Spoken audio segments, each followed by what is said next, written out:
Olá, alunos, tudo bem com vocês? Que bom, espero que todos estejam com saúde e paz.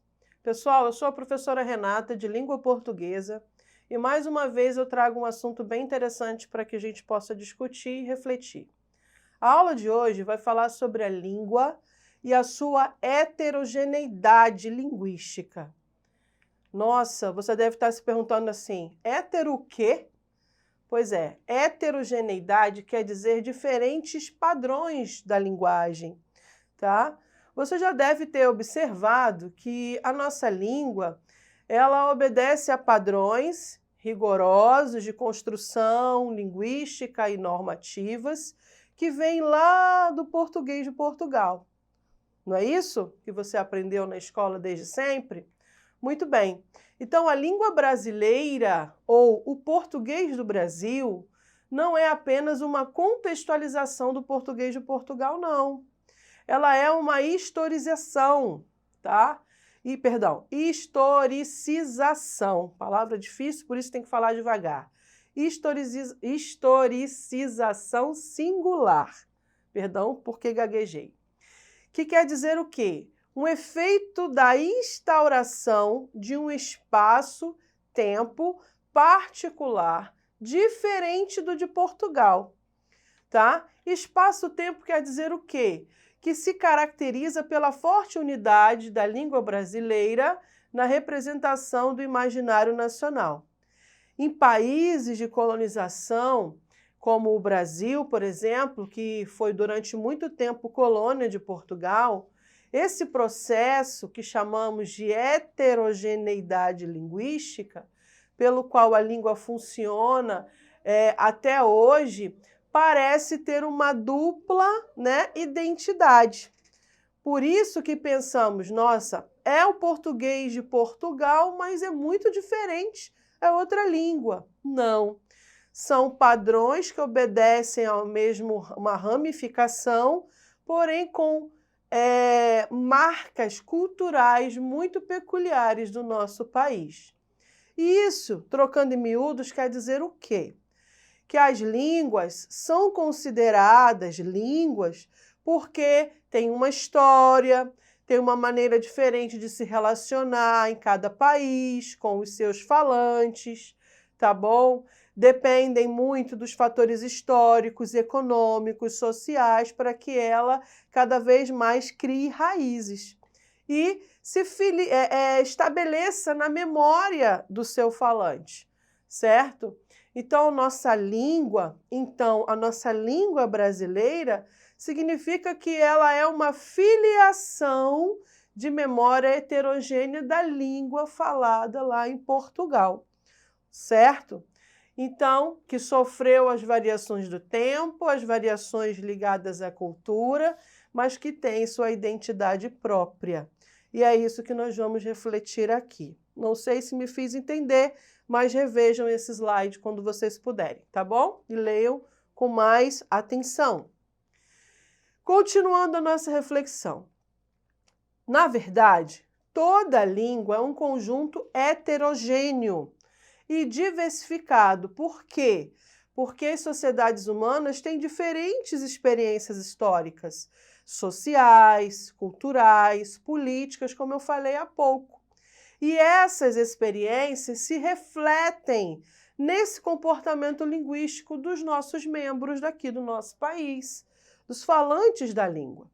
Aí vem a pergunta, por que a língua é heterogênea se tem que ser um código só para todo mundo? Por que há tantos, entre aspas, falares?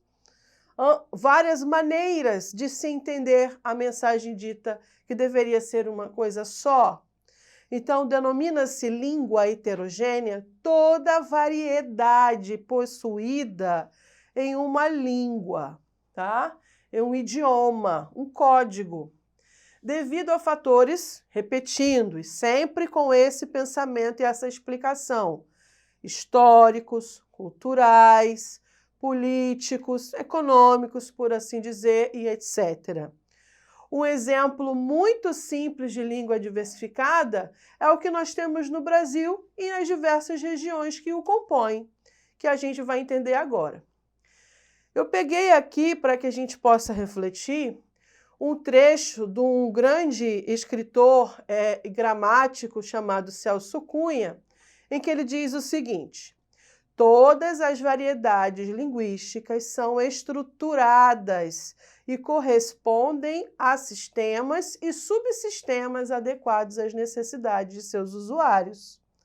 Mas o fato de estar a língua fortemente ligada à estrutura social e aos sistemas de valores da sociedade conduz a uma avaliação distinta das características das suas diversas modalidades regionais, sociais e estilísticas. A língua padrão, por exemplo, embora seja uma entre as muitas variedades de um idioma, é sempre a mais prestigiosa, porque atua como modelo, como norma, como ideal linguístico de uma comunidade. Do valor normativo decorre a sua função coercitiva sobre as outras variedades, com o que se torna uma ponderável força contrária à variação.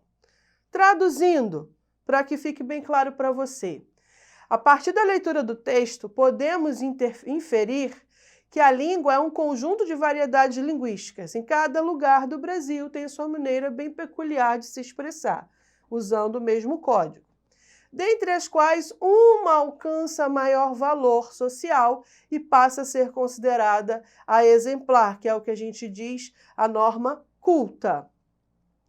Mas, embora essas variedades linguísticas sejam consideradas muito importantes do ponto de vista da comunicação, a língua padrão, pessoal, sempre vai alcançar o melhor prestígio social. Por isso que nós, professores de língua portuguesa, da área de linguagem, sempre vamos falar para vocês: faça da melhor forma, escreva segundo a norma culta. Assim está inadequado? Use os plurais, coloque a pontuação, ache um significado, um sinônimo para essa palavra, tá bom? Sempre para adequar o discurso para que fique cada vez mais próximo da norma culta, porque essa é a privilegiada pelos bons falantes e bons leitores, ok? Então, um pensamento de um teórico que eu achei muito bom refletir nesse momento.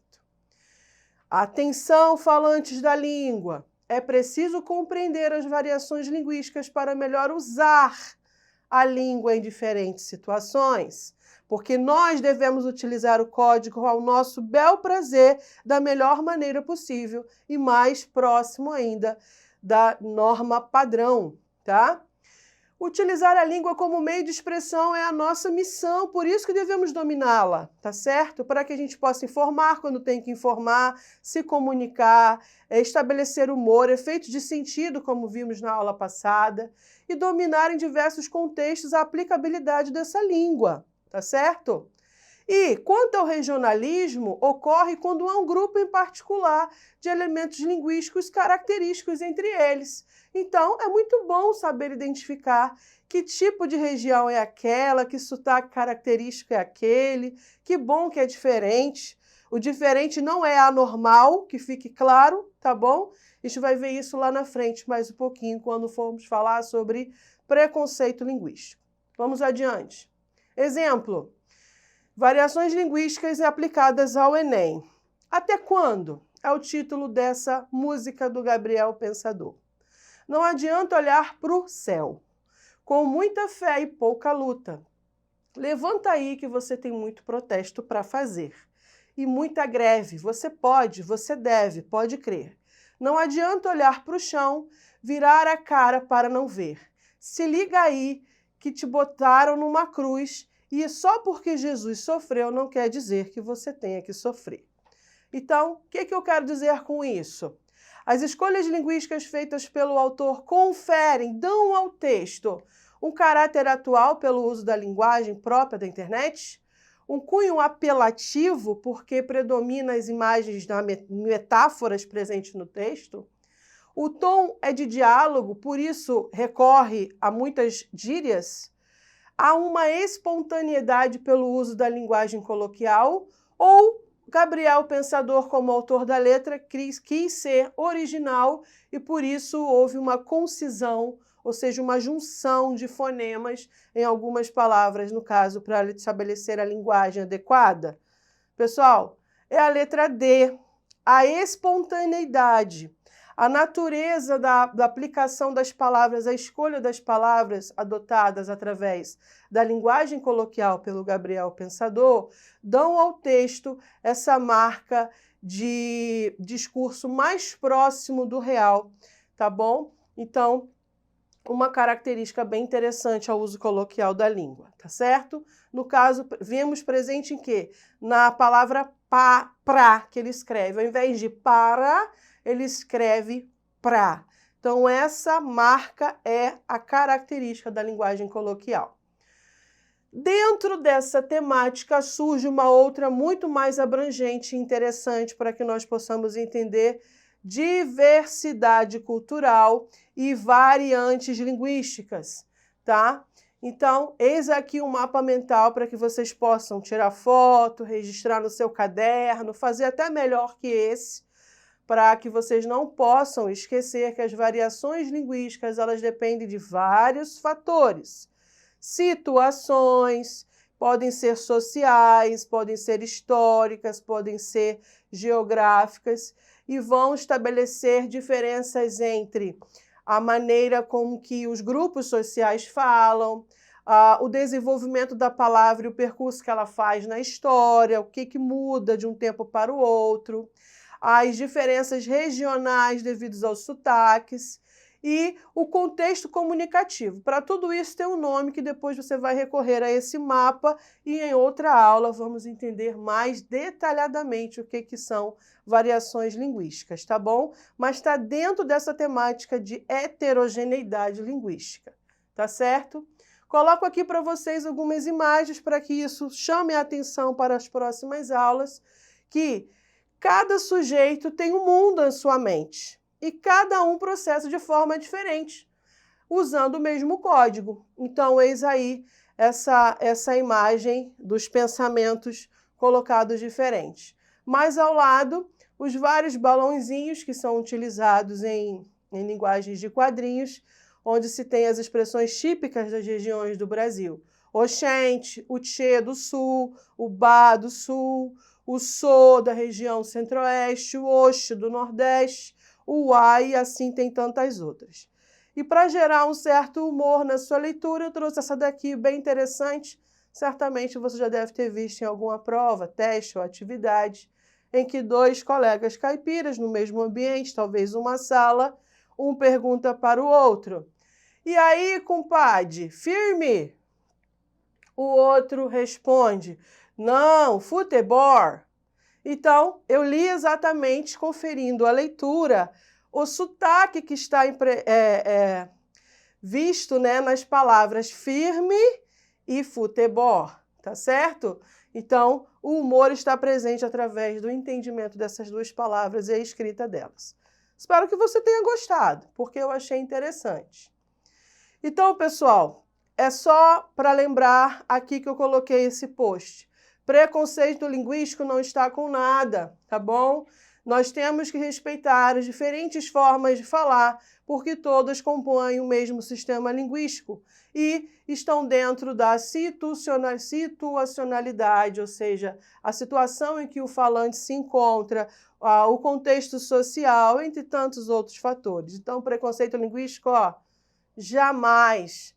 Aceitar a fala do outro com respeito é o que importa, tá bom?